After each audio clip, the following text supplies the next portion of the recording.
Bern Sun Journal article really depicts it best. It is New Bern's oldest cold case that Sergeant Dombrowsky solved for this city.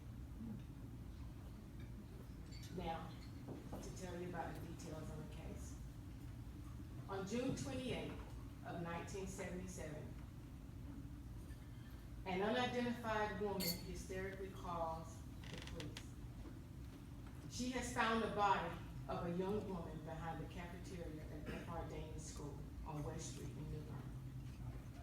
Police responded to the call to find the body lying face up under a tree. She is nude. Her shirt is draped across her stomach. She was beaten so severely in her head, it was pushed partially into the ground.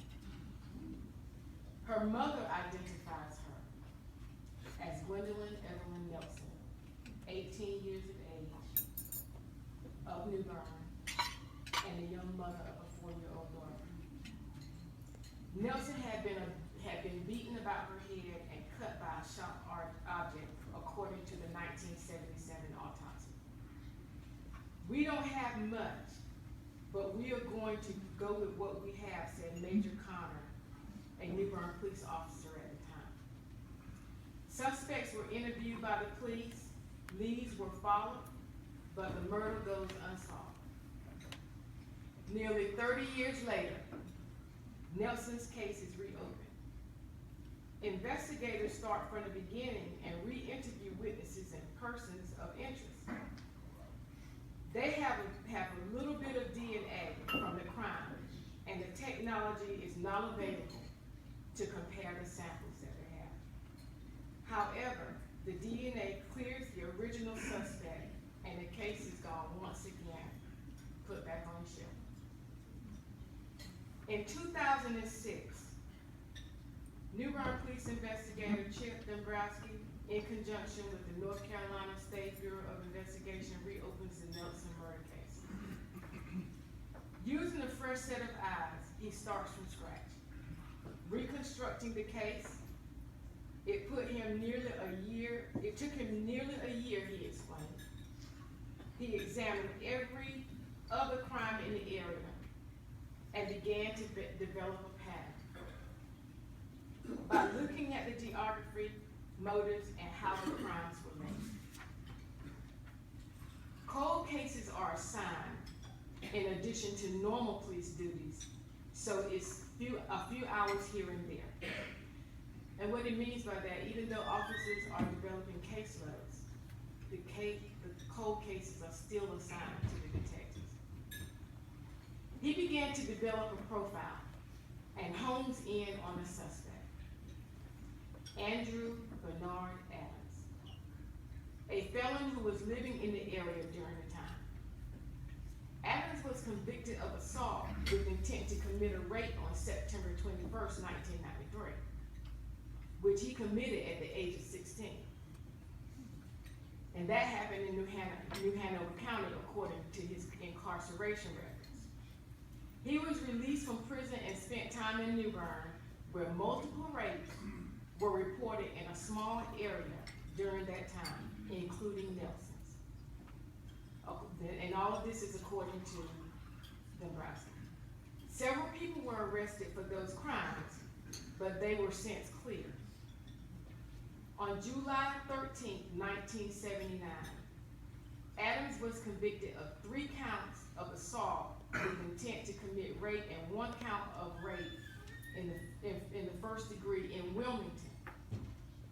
He confessed to the rapes in Wilmington and New Bern, according to Dombrowsky. He served 33 years in prison, having additional time added to his sentence after he cut a fellow inmate's face with a razor blade in 1999. He was released from prison in January 2007. I try to do everything I can do to exonerate someone as a suspect, said Dombrowsky. But everything I did, I could not eliminate him. It all kept coming back to him. After consulting with experts in behavioral analysis, Dombrowsky first interviewed Adams in September of He collects Adams' DNA in October of 2010 and compares it to the 1977 case, but it's not a perfect match. The DNA sample had degraded over time, according to Dombrowsky, and the markers weren't enough to submit a match into the combined DNA index system. It was a match, but it wasn't the perfect match that you hear about on TV. That was a 1 in a billion match that we would have been assured of a conviction. It was clear that Adams needed to confess to the crime. So Dombrowsky, using his training skills from the behavioral analysis relationship that he had developed, he learned that Adams was lying and needed to he needed to be comfortable around him. Working with Detective Robert Odom, a violent crime investigator in Wilmington, Dombrowsky interviews Allen several times and executes a search warrant of his home. This investigation accelerated in 2010. We knew we needed to get him, Dombrowsky said. The officers kept a close tab on Adams. In early January of 2012, Wilmington police makes a grisly discovery on Cowan Street in Wilmington. The bludgeoned body of a 24-year-old Latricia Ann Scott, the mother of two, buried in a shallow grave. With New Bern and Wilmington police already honing in on Adams, he is immediately a suspect. He lives near Scott and had been seen around young women. Wilmington detectives find a cooler with blood-stained men's clothing and a pillowcase near Adams' home. According to the affidavit seeking the search warrant, they then find sheets and blood stains in Adams' home.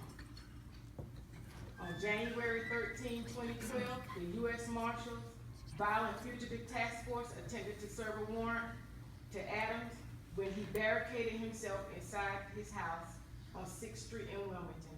The standoff lasted several hours before Adams was arrested. That night, Dombrowsky traveled to Wilmington to interview Adams. Adams admitted to grabbing Nelson by the neck, dragging her to the school, and assaulting her. He tells Dombrowsky she fought back and he hit her with his fist 3 times. He told the investigator she was not moving when he left. According to the news release from the district attorney's office, Scott Thomas, when detectives asked Adams why would he attack her when he knew her family and he knew she was tough and a fighter, Adams replied, simply opportunity. Adams was truly an evil and violent, dangerous criminal according to District Attorney Scott Thomas, and he will spend the rest of his natural life in prison. He was sentenced to 2 life sentences for the 1977 murder and rape of Gwendolyn Nelson. The remaining family of Gwendolyn Nelson sat wiping away tears on that day in the Craven County Superior Courthouse as after 36 years of unresolved anguish came to a close.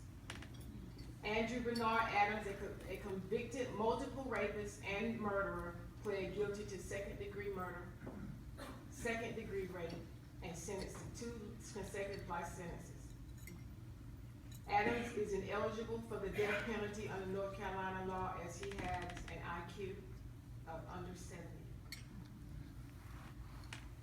On October 28th, he was sentenced to life without parole in New Hanover County after pleading guilty in the 2012 beating of Latricia Ann Scott, whose body was buried in the shallow grave behind his house. He sat expressionless throughout the readings of the facts and the sentencing and the family's impact statement. Today, I have tears of joy in my eyes, said Kendall Mitchell, Nelson's daughter. It has been a tough 36 years. I never found out what had happened to my mother until I was older, and I was truly even terrified to go to school. They all can rest now that justice has been served. They are all looking down, the family members that had waited for the conviction in this case and trying to get closure to the Nelson case. Some of them had passed away.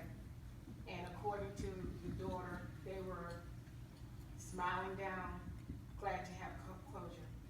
Today, according to the sister of Gwendolyn Nelson, when Dombrowsky solved this case, they felt like they were able to bury their loved one.